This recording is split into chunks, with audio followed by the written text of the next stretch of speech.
तो इन्हां इलाकिਆਂ ਦੇ ਵਿੱਚ ਜਿੱਥੇ ਜਿੱਥੇ ਵੀ 50 ਘੇਰਾ ਜਾਂਦਾ ਉੱਥੇ ਕਿਤੇ ਵੀ ਜਾ ਕੇ ਛਾਪੇਮਾਰੀ ਕਰ ਸਕਦੇ ਨੇ, ਕਿਤੇ ਜਾ ਕੇ ਕੋਈ ਕੇਸ ਪਾ ਸਕਦੇ ਨੇ, ਕਿਤੇ ਜਾ ਕੇ ਫੜ ਕੇ। ਔਰ ਖਾਸ ਤੌਰ ਤੇ ਇਹਦੇ ਪਿੱਛੇ ਛੁਪਿਆ ਹੋਇਆ ਰਾਜ ਨੌਜਵਾਨ ਵਰਗ ਹੈ। ਇਹਦੇ परिणाम ਠੀਕ ਨਹੀਂ ਨਿਕਲਣਗੇ ਅਗਰ ਇਹਨੂੰ ਰਿਵਰਸ ਨਾ ਕੀਤਾ ਗਿਆ। ਨੌਜਵਾਨ ਪੀੜ੍ਹੀ ਪਹਿਲਾਂ ਹੀ ਬਰਬਾਦ ਹੁੰਦੀ ਜਾ ਰਹੀ ਹੈ ਤੇ ਉੱਥੇ ਤੇ ਫਿਰ ਆਉਂਦੇ ਨੂੰ ਕਿਸੇ ਨੂੰ ਵੀ ਸ਼ੰਕਾ 'ਚ ਆਉਂਦਾ ਜਿਹੜਾ ਕੋਈ ਤੇਰੇ 'ਤੇ ਸ਼ੰਕਾ ਉਹਨੂੰ ਫੜ ਲੈਣਗੇ।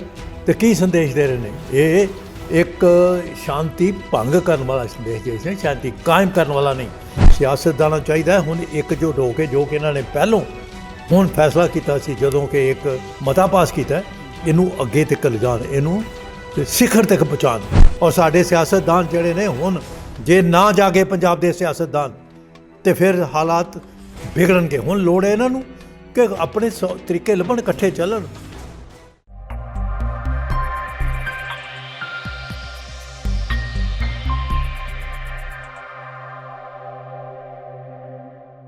TV 84 ਦੇ ਨਾਲ ਜੁੜੇ ਹੋ। ਮੈਂ ਰਜਿੰਦਰ ਸਿੰਘ ਸਭਰਾ। ਅੱਜ ਕੇਂਦਰੀ ਸ੍ਰੀ ਗੁਰੂ ਸਿੰਘ ਸਭਾ ਦੇ ਵਿੱਚ ਇੱਕ ਪ੍ਰੈਸ ਕਾਨਫਰੰਸ ਕੀਤੀ ਗਈ ਹੈ। ਉਹਦਾ ਮੁੱਖ ਮਕਸਦ ਇਹ ਸੀ ਕਿ ਜਿਹੜਾ ਪਿਛਲੇ ਦਿਨੀ ਪੰਜਾਬ ਦੇ ਵਿੱਚ 15 ਕਿਲੋਮੀਟਰ ਤੋਂ ਲੈ ਕੇ 50 ਕਿਲੋਮੀਟਰ ਤੱਕ BSF ਦਾ ਘੇਰਾ ਵਧਾਇਆ ਗਿਆ, ਉਸ ਮੁੱਦੇ ਨੂੰ ਲੈ ਕੇ ਅੱਡ ਬ੍ਰਿਗੇਡੀਅਰ ਸਾਬਕਾ ਬ੍ਰਿਗੇਡੀਅਰ ਸਰਦਾਰ ਕੁਲਦੀਪ ਸਿੰਘ ਨੇ, ਅਸੀਂ ਉਹਨਾਂ ਦੇ ਨਾਲ ਗੱਲਬਾਤ ਕਰਾਂਗੇ। ਮੁੱਖ ਮੰਤਵ ਕੀ ਸੀ ਇਹਦੇ ਨਾਲ, ਭਵਿੱਖ ਦੇ ਵਿੱਚ ਪੰਜਾਬ ਦੇ ਵਿੱਚ ਕਿਸ ਤਰ੍ਹਾਂ ਦੇ ਪ੍ਰਭਾਵ ਪੈ ਸਕਦੇ ਨੇ, ਗੱਲਬਾਤ ਕਰ ਲੈਂਦੇ ਹਾਂ। ਸਭ ਤੋਂ ਪਹਿਲਾਂ ਸਵਾਗਤ ਹੈ ਜੀ। ਵਾਹਿਗੁਰੂ ਜੀ ਕਾ ਖਾਲਸਾ, ਵਾਹਿਗੁਰੂ ਖਾਲਸਾ, ਵਾਹਿਗੁਰੂ ਫਤਿਹ। ਥੈਂਕ ਯੂ, ਬਹੁਤ ਬਹੁਤ ਧੰਨਵਾਦ। ਇਹ ਜੀ ਅੱਜ ਜਿਹੜੀ ਪ੍ਰੈਸ ਕਾਨਫਰੰਸ ਕੀਤੀ ਗਈ ਹੈ BSF ਦੇ ਘੇਰੇ ਨੂੰ ਲੈ ਕੇ, ਇਹਦਾ ਮੁੱਖ ਮੁੱਦਾ ਸੀਗਾ, ਤਾਂ ਕੀ ਲੱਗਦਾ ਕਿ ਪੰਜਾਬ ਦੇ ਵਿੱਚ ਕਿਹੜੇ ਇਸ ਤਰ੍ਹਾਂ ਦੇ ਪ੍ਰਭਾਵ ਪੈ ਸਕਦੇ ਨੇ ਕਿ ਜਿਸ ਵਾਸਤੇ ਜਿਹੜੀਆਂ ਪੰਜਾਬ ਦੀ ਬੁੱਧੀਜੀਵੀ ਧਿਰਾਂ ਨੇ ਉਹ ਇਸ ਮਸਲੇ ਨੂੰ ਲੈ ਕੇ ਚਿੰਤਤ ਨੇ? ਬੁੱਧੀ ਧਿਰਾਂ ਅੱਜ ਵੀ ਸਾਡੇ ਨਾਲ ਆਲ ਇੰਡੀਆ ਡਿਫੈਂਸ ਬ੍ਰਦਰਹੁੱਡ ਦੇ ਨਾਲ, ਜਿਹਦੇ ਵਿੱਚ ਸਾਡੇ ਨੁਮਾਇੰਦੇ ਤੇ ਪਲੱਸ ਬੁੱਧੀਜੀਵੀ ਸ਼ਾਮਲ ਸੀ। ਡਾਕਟਰ ਗਰਗ ਜਿੱਦਾਂ ਕਿ ਹੈਗੇ ਨੇ, ਬਾਕੀ ਡਾਕਟਰ ਖੁਸ਼ਹਾਲ ਸਿੰਘ ਔਰ ਬਾਕੀ ਸਾਰੀਆਂ ਅਮਰਿੰਦਰ ਸਿੰਘ ਸ਼ਾਮਲ ਸੀਗੇ। ਬੁੱਧੀਜੀਵੀਆਂ ਨੂੰ ਤੇ ਬਹੁਤ ਵੱਡਾ ਇਹਦੇ ਵਿੱਚ ਉਹਨਾਂ ਦਾ ਯੋਗਦਾਨ ਹੈਗਾ ਤੇ ਯੋਗਦਾਨ ਰਹੇਗਾ ਵੀ। ਮੈਂ ਬੁੱਧੀਜੀਵੀਆਂ ਦੀ ਤੁਸੀਂ ਗੱਲ ਕੀਤੀ ਤੇ ਮੈਂ ਇੱਕ ਬੁੱਧੀਜੀਵ ਪਲੱਸ ਇਹ ਇੱਕ ਪ੍ਰਸ਼ਾਸਨਿਕ ਤੌਰ ਤੇ ਇੱਕ ਪੁਲਿਸ ਅਧਿਕਾਰੀ, ਉੱਚ ਅਧਿਕਾਰੀ ਰਹਿ ਚੁੱਕੇ, ਇੱਕ SSP ਅੰਮ੍ਰਿਤਸਰ ਰਹਿ ਚੁੱਕੇ 4 ਸਾਲ, DGP ਰਹਿ ਚੁੱਕੇ ਜੰਮੂ ਕਸ਼ਮੀਰ ਦੇ, DGP BSF ਰਹਿ ਚੁੱਕੇ, ਸਾਬਕਾ ਗਵਰਨਰ ਮਣੀਪੁਰ ਰਹਿ ਚੁੱਕੇ, ਯੂਨੀਅਨ ਪਬਲਿਕ ਸਰਵਿਸ ਕਮਿਸ਼ਨ ਦੇ ਚੇਅਰਮੈਨ ਰਹਿ ਚੁੱਕੇ ਗੁਰਬਚਨ ਜਗਤ। ਉਹਨਾਂ ਦਾ ਐਡਾ ਵੱਡਾ ਲੇਖ ਛਪਿਆ ਜਿਹੜਾ ਕਿ ਮੈਂ ਬਾਰ-ਬਾਰ ਅੰਗਰੇਜ਼ੀ ਦੇ ਅਖਬਾਰ 'ਚ ਪੜ੍ਹਿਆ। ਬੁੱਧੀਜੀਵਨ ਦੀ ਗੱਲ ਕੀਤੀ ਹੈ ਔਰ ਇੰਨੀ ਵੱਡੀਆਂ ਮਹਾਨ ਮੈਂ ਸਮਝਦਾ ਉੱਚ ਦਰਜੇ ਦੀਆਂ ਯੋਗਦਾਨਾਂ ਦੇ ਨਾਲ ਨਾਲ ਪਦਵੀਆਂ 'ਤੇ ਰਹਿ ਚੁੱਕੇ। ਹੁਣ ਉਹਨਾਂ ਦੇ ਵਿਚਾਰ ਤੇ ਪੜ੍ਹਨੇ ਤੇ ਸਰਕਾਰ ਨੂੰ ਵੀ ਦੇਖਣਾ ਚਾਹੀਦਾ, ਸੁਣਨਾ ਚਾਹੀਦਾ। ਉਹਨਾਂ ਨੇ ਸਪਸ਼ਟ ਤੌਰ 'ਤੇ ਕਹਿ ਦਿੱਤਾ, ਮੈਂ ਉਹਨਾਂ ਨਾਲ ਸਹਿਮਤ ਹਾਂ, ਮੈਂ ਬਾਰ-ਬਾਰ ਪੜ੍ਹਿਆ ਕਿ ਇਹ ਕਿਉਂ ਹੋਇਆ। ਕਿਉਂਕਿ ਕੇਂਦਰ ਸਰਕਾਰ ਨੇ ਸੂਬਾ ਸਰਕਾਰਾਂ, ਜਿਹਦੇ ਵਿੱਚ ਵੈਸਟ ਬੰਗਾਲ ਵੀ ਸ਼ਾਮਲ ਹੈ, ਜਿਹਦੇ ਵਿੱਚ ਅਸਾਮ ਵੀ ਸ਼ਾਮਲ ਹੈ, ਉਹਨਾਂ ਦੇ ਨਾਲ ਸਲਾਹ ਮਸ਼ਵਰਾ ਨਹੀਂ ਕੀਤਾ ਗਿਆ। ਔਰ ਇਹਦਾ ਹੁਣ ਕਿਉਂਕਿ ਉਹਦੇ ਕਰਕੇ ਇਹ ਸਾਰੀ ਜਿਹੜੀ ਹੈ ਇੱਕਦਮ ਫੈਸਲਾ, ਇਸ ਕਿਸਮ ਦੇ ਫੈਸਲੇ, ਕੌਮੀ ਪੱਧਰ ਦੇ ਫੈਸਲੇ ਇੱਦਾਂ ਨਹੀਂ ਲਏ ਜਾਂਦੇ। ਉਹਦੇ ਵਿੱਚ ਦੇਖੋ ਆਫਟਰ ਆਲ ਸੰਵਿਧਾਨ ਹੈਗਾ, ਆਫਟਰ ਆਲ ਲੋਕਾਂ ਦੀ ਚੁਣੀ ਸਰਕਾਰਾਂ ਨੇ, ਨੁਮਾਇੰਦੇ ਨੇ। ਜੇ ਆਪਾਂ ਸੈਂਟਰ ਦੇ ਇਸ ਫੈਸਲੇ ਦੀ ਗੱਲ ਕਰੀਏ ਤਾਂ ਕੀ ਲੱਗਦਾ ਕਿ ਪੰਜਾਬ ਦੇ ਜਿਹੜੇ ਸਥਾਨਕ ਲੋਕ ਨੇ, ਪੰਜਾਬ ਦੇ ਵਿੱਚ ਵਸਣ ਵਾਲੇ ਵਸਿੰਦੇ ਆ, ਕਿਉਂਕਿ 84 ਵਾਲਾ ਦੌਰ ਆ, ਲੋਕਾਂ ਨੇ ਪੰਜਾਬ ਦੇ ਵਸਿੰਦਿਆਂ ਨੇ ਉਸ ਸਮੇਂ ਦੇ ਦਰਮਿਆਨ ਵੀ ਇੱਕ ਤਰ੍ਹਾਂ ਦੇ ਨਾਲ ਸੰਤਾਪ ਹੰਡਾਇਆ ਹੈ। ਤਾਂ ਇਸ ਸਮੇਂ ਦੇ ਦਰਮਿਆਨ ਜੇ BSF ਦਾ ਜਿਹੜਾ ਘੇਰਾ ਵਧਾਇਆ ਜਾਂਦਾ ਹੈ ਤਾਂ ਪ੍ਰਭਾਵ ਕਿਸ ਤਰ੍ਹਾਂ ਦੇ ਪੈ ਸਕਦੇ ਨੇ? ਦੇਖੋ ਇਹ ਹੁਣ ਜਿਹੜਾ ਘੇਰਾ ਵਧਾਇਆ ਇਹਦੇ ਨਾਲ ਨੋਟੀਫਿਕੇਸ਼ਨ ਜਾਰੀ ਹੋ ਚੁੱਕੀ ਹੈ। 1968 ਦਾ ਜੋ BSF ਐਕਟ ਸੀ ਉਹ ਤਰਮੀਮ ਕਰਕੇ ਉਹਦੇ 'ਚ CPC ਦੇ ਆਧਾਰ ਦੇ ਉੱਤੇ ਵੀ ਇਹਨਾਂ ਨੇ ਸ਼ਕਤੀਆਂ ਵੱਧ ਦੇ ਦਿੱਤੀਆਂ ਨੇ BSF ਨੂੰ। ਇਹਦਾ ਮਤਲਬ ਹੈ ਉਹ ਬਗੈਰ ਕਿਸੇ, ਜਦੋਂ ਵੀ ਥੋੜ੍ਹਾ ਸ਼ੰਕਾ ਹੋਇਆ ਉਹ ਅੰਮ੍ਰਿਤਸਰ, ਫਿਰੋਜ਼ਪੁਰ, ਬਟਾਲਾ ਤੋਂ ਇਹਨਾਂ ਇਲਾਕਿਆਂ ਦੇ ਵਿੱਚ ਜਿੱਥੇ ਜਿੱਥੇ ਵੀ 50 ਘੇਰਾ ਜਾਂਦਾ ਉੱਥੇ ਕਿਤੇ ਵੀ ਜਾ ਕੇ ਛਾਪੇਮਾਰੀ ਕਰ ਸਕਦੇ ਨੇ, ਕਿਤੇ ਜਾ ਕੇ ਕੋਈ ਕੇਸ ਪਾ ਸਕਦੇ ਨੇ, ਕਿਤੇ ਜਾ ਕੇ ਫੜ ਕੇ। ਔਰ ਖ਼ਾਸ ਤੌਰ 'ਤੇ ਇਹਦੇ ਪਿੱਛੇ ਛੁਪਿਆ ਹੋਇਆ ਰਾਜ ਨੌਜਵਾਨ ਵਰਗ ਹੈ ਔਰ ਇਹ ਬਦਨਾਮ ਕੀਤਾ ਜਾ ਰਿਹਾ। ਨਸ਼ੇ ਹੈਗੇ ਨੇ, ਕੋਈ ਸ਼ੱਕ ਨਹੀਂ। ਸਿਰਫ ਪੰਜਾਬ 'ਚ ਨਹੀਂ ਹੈਗੇ ਬਲਕਿ ਗੁਜਰਾਤ 'ਚ ਦੇਖ ਲਓ, ਹਵਾ ਜਹਾਜ਼ ਭਰੇ ਆ ਰਹੇ ਸਾਰੇ ਪਾਸਿਆਂ ਤੋਂ, ਨੇਪਾਲ ਤੋਂ ਆਉਂਦੇ। ਅਤੇ ਇਹ ਪੰਜਾਬ ਦੀ ਨੌਜਵਾਨੀ ਨੂੰ ਖਤਮ ਕਰਨ ਵਾਸਤੇ ਉਹਨਾਂ ਦੇ ਹੱਕ ਹਕੂਕਾਂ ਦੇ, ਤਾਂ ਕਿ ਉਹ ਜ਼ਿਆਦਾ ਇਸੇ ਪਾਸੇ 'ਚ ਲੁਝੇ ਰਹਿਣ, ਉਹਨਾਂ ਨੂੰ ਫੜ ਲਓ ਜਿੱਦਾਂ 84 ਦੇ ਵਿੱਚ ਹੋਇਆ। ਇਹ ਗਲਤ ਸੰਦੇਸ਼ ਦੇ ਰਹੇ ਨੇ।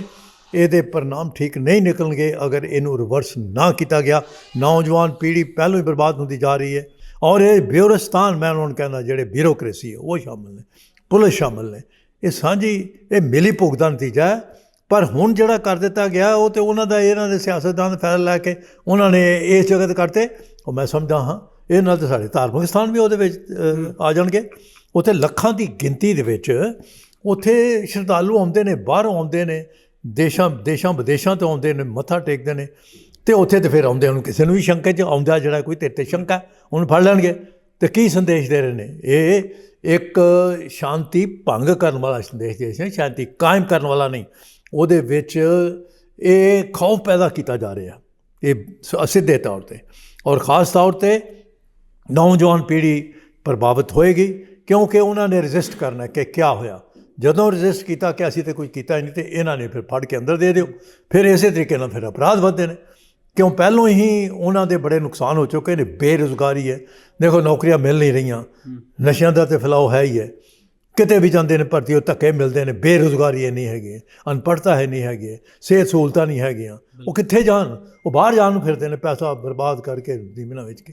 ਹੁਣ ਇਹਦੇ ਘੇਰੇ 'ਚ ਜਦੋਂ ਆ ਜਾਣਗੇ ਤਾਂ ਇਹਦਾ ਸੰਦੇਸ਼ ਠੀਕ ਨਹੀਂ ਜਾਏਗਾ। ਮੈਂ ਸਮਝਦਾ ਹਾਂ ਅਤੇ ਪੰਜਾਬ ਸਰਕਾਰ, ਇਹ ਪੰਜਾਬ ਲੈਜਿਸਲੇਚਰ ਅਸੈਂਬਲੀ ਪ੍ਰਧਾਨ ਵਿਧਾਨ ਸਭਾ ਜੋ ਫੈਸਲਾ ਲਿਆ ਹੈ ਉਹਦੀ ਅਸੀਂ ਪ੍ਰੋੜਤਾ ਕਰਦੇ ਹਾਂ। ਪਰ ਇੱਥੇ ਹੀ ਬਸ ਨਹੀਂ, ਇਹ ਹੁਣ ਸਿਆਸਤਦਾਨਾਂ ਨੂੰ ਚਾਹੀਦਾ, ਮੈਂ ਤਾਂ ਇਹਦਾ ਜ਼ਿਕਰ ਕਰ ਚੁੱਕਿਆ, ਸਿਆਸਤਦਾਨਾਂ ਨੂੰ ਚਾਹੀਦਾ ਹੁਣ ਇਕਜੁੱਟ ਹੋ ਕੇ ਜੋ ਕਿ ਇਹਨਾਂ ਨੇ ਪਹਿਲੋਂ ਹੁਣ ਫੈਸਲਾ ਕੀਤਾ ਸੀ ਜਦੋਂ ਕਿ ਇੱਕ ਮਤਾ ਪਾਸ ਕੀਤਾ, ਇਹਨੂੰ ਅੱਗੇ ਤੱਕ ਲਿਜਾਣ, ਇਹਨੂੰ ਸਿਖਰ ਤੱਕ ਪਹੁੰਚਾਉਣ। ਨਸ਼ੇ ਦੀ ਗੱਲ ਕੀਤੀ ਹੈ, ਪੰਜਾਬ ਦੇ ਸਿਰ ਤੇ ਬੜੇ ਲੰਬੇ ਸਮੇਂ ਤੋਂ ਜਿਹੜਾ ਇੱਕ ਨਸ਼ੇ ਦਾ ਨਾਮ ਦੇ ਕੇ ਦੋਸ਼ ਲਾਇਆ ਜਾਂਦਾ ਹੈ। ਮੀਡੀਆ ਦੀ ਅੱਖ ਤੋਂ ਪਰੋਖਾ ਰਿਹਾ ਗੁਜਰਾਤ ਦਾ ਜਿਹੜਾ ਕਾਂਡ ਸੀਗਾ। ਗੁਜਰਾਤ ਦੀ ਬੰਦਰਗਾਹ ਤੋਂ ਜਿਹੜਾ ਇੱਕ ਵੱਡੀ ਧਿਰ ਦਾ ਉੱਥੋਂ ਇੱਕ ਨਸ਼ਾ ਬਰਾਮਦ ਹੁੰਦਾ 1500 ਕਰੋੜ ਦਾ, ਤਾਂ ਕੀ ਉੱਥੇ ਗੁਜਰਾਤ ਦੇ ਵਿੱਚ ਵੀ ਇਸ ਤਰ੍ਹਾਂ ਦੇ ਪ੍ਰਬੰਧ ਕੀਤੇ ਗਏ ਆ? ਫਿਰ ਪੰਜਾਬ ਦੇ ਵਿੱਚ ਹੀ ਕਿਉਂ ਇਸ ਤਰ੍ਹਾਂ ਦੇ ਪ੍ਰਬੰਧ ਕੀਤੇ ਜਾਂਦੇ? ਦੇਖੋ ਜੀ, ਇਹਦੇ ਨੂੰ ਉਲਟਾ ਕਰਤਾ।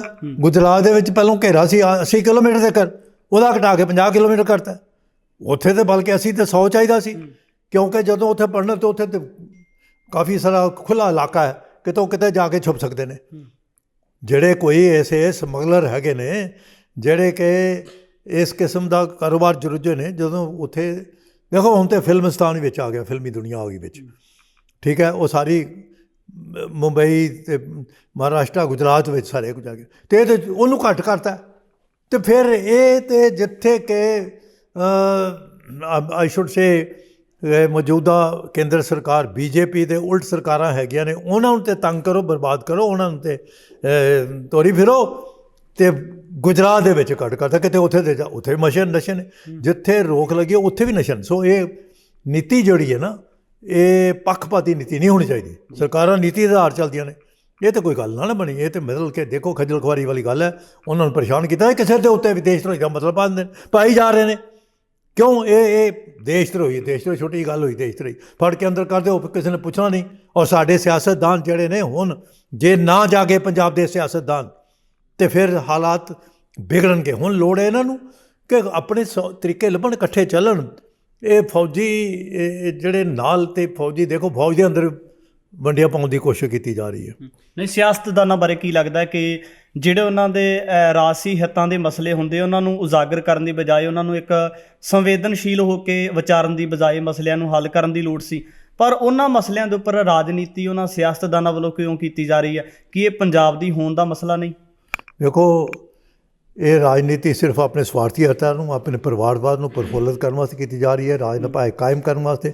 ਜਦੋਂ 2 ਸਾਲ ਪਹਿਲਾਂ ਲਾਂਘਾ ਖੁੱਲ੍ਹਣ ਲੱਗਾ ਸੀ ਤਾਂ ਵੀ ਇਲਜ਼ਾਮ ਲੱਗਣ ਲਈ ਪਤਾ ਨਹੀਂ ਇੱਥੇ ਪਾਕਿਸਤਾਨ ਦੀ ਤਰਫੋਂ ਕੀ ਹੋ ਜਾਏਗਾ, ਹਮਲੇ ਹੋ ਜਾਣਗੇ, ਅੱਤਵਾਦੀ ਇੰਨੇ ਆ ਜਾਣਗੇ, ਅਤੇ ਇੰਨਾ ਡਰ ਪੈਦਾ ਕਰਤਾ ਸੀ ਉਹ। ਤਾਂ ਫਿਰ ਉਦੋਂ ਬਾਅਦ ਦੇਖੋ ਅੱਜ ਫਿਰ ਕਰਤਾਰਪੁਰ ਸਾਹਿਬ ਲਾਂਘਾ ਖੋਲ੍ਹਿਆ ਗੁਰੂ ਦੀ ਕਿਰਪਾ ਨਾਲ, ਅਤੇ 2 ਸਾਲਾਂ ਦੇ ਵਿੱਚ ਕੀ ਹੋਇਆ? ਇਹ ਸਿਰਫ ਰਾਜ ਭਾਗ ਕਾਇਮ ਕਰਨ ਵਾਸਤੇ ਸ਼ੰਕੇ, ਇਹ ਡਰ ਪੈਦਾ ਕੀਤੇ ਜਾ ਰਹੇ ਸਨ। ਇਹ ਪੰਜਾਬੀ ਡਰਨ ਵਾਲੇ ਨਹੀਂ ਜਿਨ੍ਹਾਂ ਨੇ 65 ਦੀ ਜੰਗ ਵੀ ਲੜੀ ਹੈ ਸਾਥਵੇਂ ਫੌਜ ਦੇ ਨਾਲ ਜੁੜ ਕੇ। ਹੁਣ ਖਾਮਖਾ ਉਹਨਾਂ 'ਚ ਇਸ ਪਰੇਸ਼ਾਨੀਆਂ ਕਰਕੇ ਗੁਰੂ ਦੇ ਘਰ ਦੇ ਸ਼ਰਧਾਲੂ ਜਿਹੜੇ ਬਾਬਾ ਨਾਨਕ ਨਾਮ ਲੇਵਾ ਸੰਗਤ, ਉਹਦੇ ਪਿੱਛੇ ਸਿਆਸਤਦਾਨ ਅਤੇ ਆਪਣੇ ਬਸ ਪਰਸਨਲ ਈਗੋ ਜਿਹੜੀ ਉਹਨਾਂ ਦੀ, ਆਪਣੇ ਪਰਸਨਲ ਮੁੱਦੇ ਨੇ ਜਿਹੜੇ ਆਪਣੇ ਰਾਜ ਭਾਗ ਵਾਲੇ, ਉਹ ਤਾਂ ਚੱਲਦੇ ਨੇ। ਅਤੇ ਹੁਣ ਵੀ ਜੇਕਰ ਇਹਨਾਂ ਨੇ ਸਿਰਫ ਆਪਣੇ ਵੋਟ ਬੈਂਕ ਪਿੱਛੇ ਲੱਗੇ ਨੇ, ਠੀਕ ਹੈ, ਸਾਰਿਆਂ ਨੇ ਮਤਾ ਮਿਲ ਕੇ ਪਾਸ ਕੀਤਾ ਤੇ ਹੁਣ ਅਸੀਂ ਤੇ ਦੇਖਣਾ ਇਹ ਵੇ ਅੱਗੋਂ ਕਿੱਦਾਂ ਫਾਰਵਰਡ ਕਰਦੇ ਨੇ, ਅੱਗੋਂ ਕੀ ਕਾਰਵਾਈ ਕਰਦੇ ਨੇ, ਇਹਨੂੰ ਅੰਤ ਤੱਕ ਕਿੱਦਾਂ ਪਹੁੰਚਾਇਆ ਜਾਂਦਾ, ਇਹਨੂੰ ਹਿਲਟ ਕਿੱਦਾਂ ਕੀਤਾ ਜਾ, ਅਖੀਰ ਤੇ ਕਿੱਦਾਂ ਕੀਤਾ ਜਾ ਸਕਦਾ, ਬਹੁਤ ਵੱਡੀ ਜ਼ਰੂਰਤ ਹੈ। ਸਾਬਕਾ ਬ੍ਰਿਗੇਡੀਅਰ ਕਾਲਮ ਸਾਹਿਬ ਦੇ ਨਾਲ ਗੱਲਬਾਤ ਕੀਤੀ ਹੈ, ਕਿਉਂਕਿ ਇਸ ਤਰ੍ਹਾਂ ਦੇ ਜਿਹੜੇ ਸੰਵੇਦਨਸ਼ੀਲ ਮਸਲੇ ਹੈ ਉਹ ਪੰਜਾਬ ਦੇ ਵਸਿੰਦਿਆਂ ਨੂੰ, ਪੰਜਾਬ ਦੇ ਲੋਕਾਂ ਨੂੰ ਬੜੀ ਸੁਹਿਰਦਗੀ ਦੇ ਨਾਲ ਲੈਣਾ ਚਾਹੀਦਾ ਹੈ, ਨਾ ਕਿ ਜਿਹੜੀਆਂ ਪੰਜਾਬ ਦੀਆਂ ਖੇਤਰੀ ਜਾਂ ਰਵਾਇਤੀ ਪਾਰਟੀਆਂ ਨੇ ਉਹਨਾਂ ਨੂੰ ਇਹਨਾਂ ਮਸਲਿਆਂ ਦੇ ਉੱਪਰ ਰਾਜਨੀਤੀ ਨਹੀਂ ਕਰਨੀ ਚਾਹੀਦੀ, ਕਿਉਂਕਿ ਪੰਜਾਬ ਦੇ ਭਵਿੱਖ ਦਾ ਮਸਲਾ ਹੈ, ਪੰਜਾਬ ਦੀ ਹੋਂਦ ਦਾ ਮਸਲਾ ਹੈ। ਆਉਣ ਵਾਲੇ ਸਮੇਂ ਦੇ ਵਿੱਚ ਵੀ ਇਸ ਤਰ੍ਹਾਂ ਦੇ ਤਮਾਮ ਪੱਖ ਲੈ ਕੇ ਹਾਜ਼ਰ ਹੋਵਾਂਗਾ। ਮੈਂ ਰਜਿੰਦਰ ਸਿੰਘ ਸਭਰਾ, ਤੁਸੀਂ ਜੁੜੇ ਸੀ TV 84 ਦੇ ਨਾਲ। ਵਾਹਿਗੁਰੂ ਜੀ ਕਾ ਖਾਲਸਾ, ਵਾਹਿਗੁਰੂ ਜੀ ਕੀ ਫਤਿਹ।